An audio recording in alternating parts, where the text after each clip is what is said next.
um time na Premier League que é meio parecido com o sistema que a gente tem no Brasil, clube avacalhado? Associativo, que tem conselho, que tem a parte social, ou todos têm os seus respectivos donos? Assim? Os clubes menores... Né, ainda tem esse modelo? Tem. Eu contei pra vocês da experiência que eu tive no Buxton. Não me lembro. Buxton foi bem legal, cara, assim. Eu fui com a minha esposa, Renata. Na verdade, a gente estava numa Beatle Week, que é aquela semana de Beatles, né? Você vê Beatles japonês andando pra lá, pra cá e tal. John Lennon, assim, é um barato. E aí a gente estava numa Beatle Week e, como a gente gosta muito de cerveja, e a gente conhecia uma cerveja de Buxton. Buxton é uma cidade de 20 mil habitantes.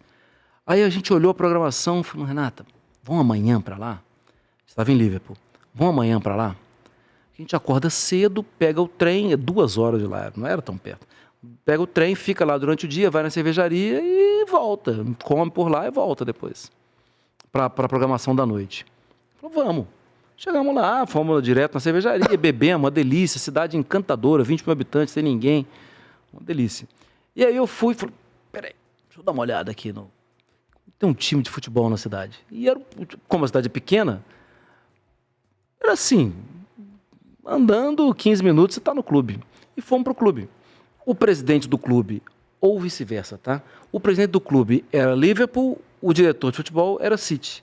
Mas os dois são Buxton, porque eles são da cidade, eles são do clube, e o clube não tem injeção nenhuma de dinheiro de fora.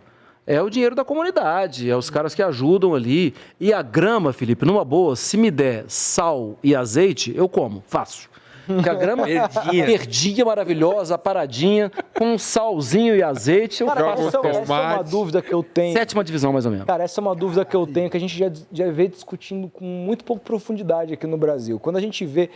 eu lembro daquele documentário também do Wrexham, lá do Ryan Reynolds, que ele chega e fala, tem que trocar esse gramado. Os caras, uma semana trocam, o negócio vira um... tapete, né? Um tapete. E aqui no Brasil, grandes estádios têm muita dificuldade de ter bons gramados e se atribui isso às mais diversas desculpas. É claro que quando é um estádio de característica do Allianz, que é mais feito para agradar os interesses de da construtora do que do próprio clube, a gente entende. Mas, às vezes, o Maracanã é um pouco mais difícil de entender. O Mineirão, em dado momento, um pouco mais difícil de entender. O Castelão, cara, embora 2 clubes dividam, em dados momentos, fala, caralho, o que é isso aqui? Um pasto, um estádio de Copa do Mundo e tal. É feio, né? Então, esteticamente é feio. Eu te pergunto, um pouco atrativo para quem tá vendo. Isso tem a ver, eu nem sei se você tem esse conhecimento, mas enfim, isso tem a ver com a questão climática? Lá é mais favorável de ter gramados assim? Eu acho que eu já... Ou é descaso? Eu realmente não sou especialista no assunto, mas eu já li um pouco sobre isso. Tem o tipo de grama, tem o transporte da grama, tem a quantidade de luz que bate por dia.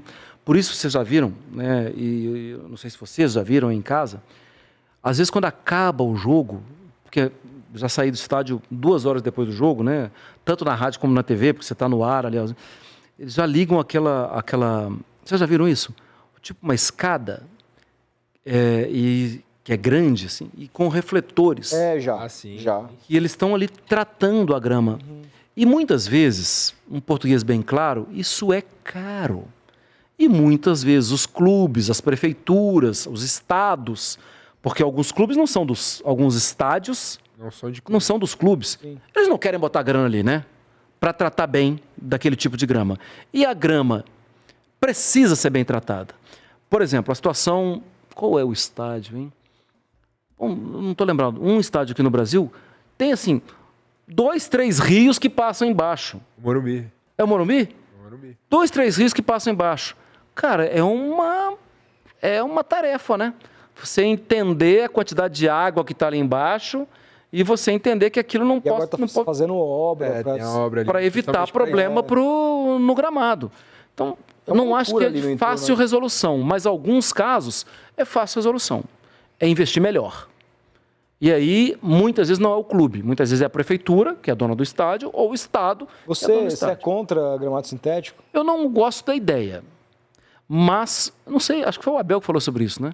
É melhor um gramado sintético que um quebra-mola para jogar. Nossa, com certeza. Sabe assim, uma rua de paralelepípedo. não dá para jogar, a bola não para, está sempre viva. Se naquele caso não tem condição, ok, põe um gramado sintético. A Arena do Atlético é gramado sintético, né? Não era antes. E antes era horroroso, né? Um gramado horrível. Difícil entender, inclusive, como um clube administrado por engenheiros permite a inauguração com aquele gramado, que depunha contra, né? A grama voava para lá e para cá, era cheio de buraco. E queimou o filme, né? No início. Agora não queima mais o filme, porque a bola rola. A solução era... talvez não fosse colocar o gramado sintético, talvez fosse misto, talvez... Sim, mas eu não sou técnico no assunto. E há uma teoria da conspiração bizarra, né, em cima do gramado sintético, de que ele aumenta o risco de lesões, porque os jogadores disseram que não querem jogar lá, então ele é ruim. Cara, eu sou partidário. Eu não gosto, preferia que o Palmeiras tivesse uma grama normal, mas acidente no campo de trabalho sempre teve, então... né? O Alexander agora, volante do Atlético, teve lesão de ligamento cruzado, ligamento colateral, num jogo em Pouso Alegre, que não é um gramado comum. Assim, isso sempre aconteceu, mas eu concordo, às vezes tem uma tendência de olhar para lá.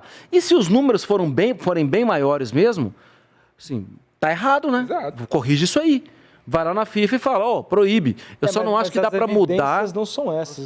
Só não acho que dá para mudar a regra depois que o clube investiu tudo, assim, você tem que dar um tempo pro cara. Atlético Paranaense. Isso que o próprio Flamengo propõe, inclusive. O Flamengo que protagonizou essa briga anti-gramado sintético, vem falando que precisa de um tempo de carência. 5 anos, uma coisa assim. Exato. Eles defendem que o gramado sintético surgiu na FIFA por conta de países que nevava o tempo todo, que não teria condições climáticas de se manter, e aí se levou isso para facilitar operações de estádios que estão mais preocupados com shows do que com o próprio espetáculo do futebol. Sim. E aí é preciso destacar, a Arena do Atlético não tem tido shows, né? Então não dá nem para falar que seja isso. O Chapecoense colocou lá também.